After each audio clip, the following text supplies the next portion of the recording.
Savremeno doba i tehnološki napredak značajno su unaprijedile radne uslove i olakšali pristup informacijama zaposlenima u medijima. Uprkos ovim poboljšanjima, novinari, novinarke, medijski radnici i radnice suočavaju se sa sve većim izazovima koji mogu negativno uticati na njihovo mentalno zdravlje i psihološko blagostanje. Brz tempo rada, zgusnuti rokovi, stalna izloženost stresnim situacijama i potencijalno traumatičnim događajima, kao i sve veći pritisak za proizvodnju sadržaja, doprinose rastućoj pojavi sindroma izgaranja i drugih psiholoških poteškoća.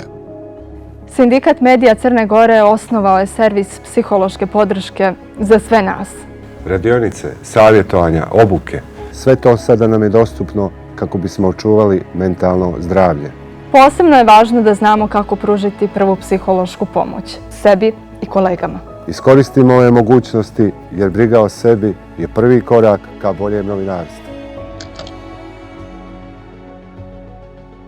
Ova kampanja ima za cilj da podigne svijest o ovim problemima i pruži podršku medijskim radnicima i radnicama da se suoče sa ovim izazovima u svakodnevnom radu.